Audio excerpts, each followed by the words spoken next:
Salut à tous, aujourd'hui on se retrouve pour l'analyse du match qui opposait l'Olympique Lyonnais au Stade Malherbe de Caen. L'Olympique Lyonnais a assuré l'essentiel. Dominateur en première période, les Lyonnais ont eu plus de mal après la pause, bousculés par le pressing canet, mais se sont finalement imposés 2-0. Ils enchaînent donc après leur victoire 3-0 contre Nancy la semaine passée et pointent à la première place avant leur déplacement face à Dijon samedi à 17 h. On passe désormais aux notes des joueurs lyonnais lors de cette rencontre, donc n'hésitez pas à me dire en commentaire quelle note vous auriez donné aux joueurs. Et on commence par l'homme du match, Alexandre Lacazette qui termine avec une note de 7,5. Auteur d'un triplé à Nancy, l'international tricolore s'est montré à son avantage en étant à l'origine de nombreuses offensives intéressantes en première période. En marquant les 2 buts de son équipe, il conforte sa place de meilleur buteur du championnat avec déjà 5 réalisations en 2 matchs et est le véritable patron de l'attaque lyonnaise. On continue avec Anthony Lopez, le portier lyonnais a eu peu de travail à effectuer en première période. S'il a eu chaud sur la barre de Caramo, au retour des vestiaires, le Portugais a su se montrer solide en seconde période pour garder son but inviolé et il termine avec une note de 6. Raphaël termine lui aussi avec une note de 6. Si Moreau s'est permis quelques montées en première période, l'ancien Mancunéen s'est montré solide et a fait doucement oublier sa prestation terrible face au PSG lors du Trophée des Champions. En revanche, il a été assez timide offensivement. Mapuyanga Mbiwa termine lui aussi avec une note de 6. À l'image de son match à Nancy, l'ancien Montpellierin s'est montré à son avantage devant Satini. A noter néanmoins une petite erreur de relance peu avant la pause, bien rattrapée par Lopez, et une seconde période avec un peu moins de concentration. Nicolas Nkoulou a quant à lui une note de 7. Peu d'interventions à réaliser, il s'est montré en confiance et a dégagé bien plus de sérénité que son partenaire de la charnière centrale. Pour sa première titularisation sous ses nouvelles couleurs, le Polonais Ribus a rendu une prestation encourageante. Se permettant quelques montées de balles sur le côté gauche, il a tout de même été coupable d'une grosse erreur face à Caramo, dont la frappe heurta heureusement la barre transversale.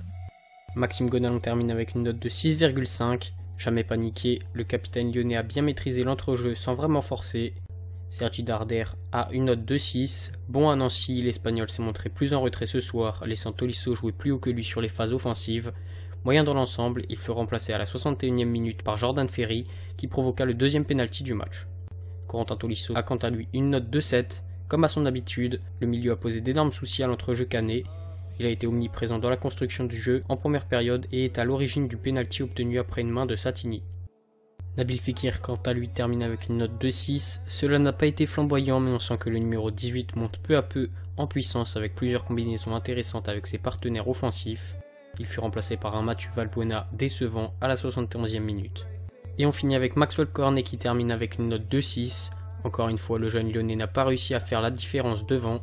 Il a beaucoup tenté de rentrer dans l'axe et a fait preuve d'un gros engagement sur le plan défensif, remplacé à la 85e minute par un Clément Grenier dont le niveau des prestations est en chute libre. Le premier but du match est un penalty provoqué par Tolisso à la 31e minute sur corner. On voit ici que Nabil Fekir va centrer pour le milieu de terrain lyonnais qui grâce à un bon appel réussit à se défaire de son marquage et ensuite sa tête qui arrive sur la main de Satini. Le penalty est évident. C'est Lacazette qui va marquer le premier but du match. Il prend Vercoutre à contre-pied et inscrit là son 4e but de la saison. Et enfin le deuxième but est un nouveau penalty.